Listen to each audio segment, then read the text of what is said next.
I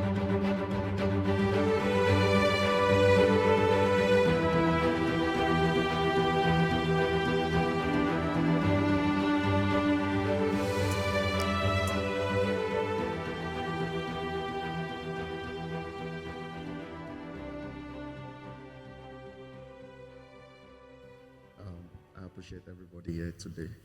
My Lord, sir, I appreciate you for taking out time out of your very busy schedule. Our MBA chairman, sir, I appreciate you, and every honored guest that we have in our presence this morning. My Lord, distinguished guests, honored speakers, and dear friends, I am thrilled to welcome you to the maiden annual lecture of ANEL's Global Legal Practitioners, holding on this momentous day, April 3rd, 2025. As we gather in the heart of Ibadan, Oyo State, I am reminded of the profound impact that today's discussion will have on our society. As a firm, we have always been committed to public legal education and corporate social responsibility. Our mission is to provide cutting-edge legal services while also promoting awareness and understanding of critical issues that shape our world. Today, we delve into the complex and thought-provoking topic of surrogacy practices in Nigeria.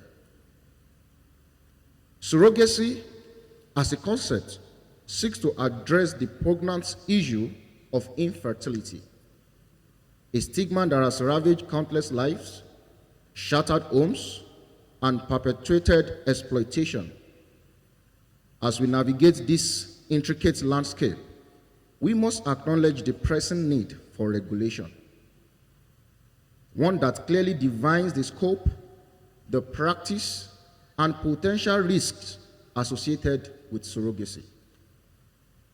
Personally, I find surrogacy fascinating as it offers a technological solution to the age-old problem of infertility. Historically, infertility has been stigmatized in our society, with individuals affected by it often labeled as barren. I firmly believe that surrogacy has the potential to erase this stigma. I am excited to explore its possibilities. However, I also recognize that surrogacy is not without its challenges. Some have raised concerns about its potential for abuse, while others have questioned its capability, its compatibility with our culture and religious values. As we move forward, it is essential that we engage in a nuanced conversation, one that balances the benefits of surrogacy with its potential risks.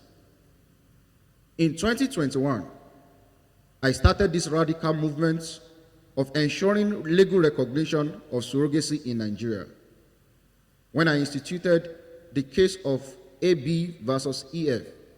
The reason why the name of the parties is not cited is because of the sensitive nature and the identity of the surrogate children. So that is the reason why, even on the judgments, the names of the parties were not put. All right. In suit number M/111/2021, before the High Court of Justice, Oyo State, on behalf of a Nigerian-German couple who had their surrogate children denied visa, sequel to queries arising from the surrogacy procedure. In that case, Honorable Justice A.S. Bolaji, now retired, delivered a landmark judgment stating that gestational surrogacy agreements are valid and enforceable contracts in Nigeria. Therefore, putting the contention on the validity of surrogacy contract to rest. However, the questions I keep asking are, is the judgment of the Oyo State High Court sufficient to deal with the several intricacies, rights, liabilities, exploitations, crimes, and other ethical issues associated with surrogacy practice in Nigeria?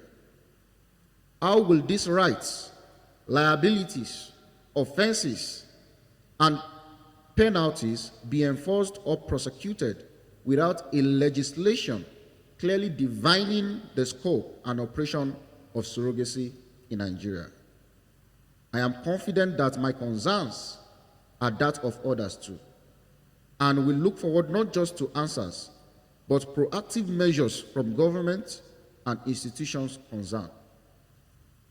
Our esteemed panel of experts, comprising of Professor Omalade O. Olomola, Honorable Sheyi Adisa, Dr. Abiola Abiade, and Dr. Adeolu Ajala, we share their invaluable insights on the concept of surrogacy, its economic implication, and the judiciary's role in ensuring stability. Their expertise will undoubtedly enrich our understanding and spark a nuanced discussion. To my team, I extend my deepest gratitude to your tireless efforts in making today's event a resounding success. Your dedication and sacrifice have not gone unnoticed. I also appreciate the contribution of every individual who has supported us in this endeavor, particularly Mr. Boluwatife J. Sawyer, Ms. Mercy Abodo, Mrs. Yewande Ojo, and notably, my Lord, Honorable Justice J.D. Peters. When we first shared the idea with my Lord, we were thinking it on a smaller scale, and my Lord said, no, this cannot be on a smaller scale. This is something that affects the life of Nigerians, and you should take it with every seriousness. My Lord encouraged us from day one to this present moment. My Lord, we are so grateful, sir. My profound gratitude to Honorable Sheyi Adisa, who provided me with a platform to argue the case in suit number M/111/2021, who has also been very supportive in this campaign. Circumstances beyond his control has kept him from attending this event, despite being involved at every stage of the planning. May the good Lord reward you, sir. Amen. As we embark on this thought-provoking journey, I encourage everyone to actively engage with our speakers. Ask questions. Share your perspective. Together, let us create a rich tapestry of ideas, one that will illuminate the complexities of surrogacy and pave the way for meaningful change. Once again, I welcome you to this groundbreaking event. I am confident that our collective exploration of surrogacy law will yield a valuable learning experience, one that will resonate with us long after we leave this auditorium. Thank you and welcome once again.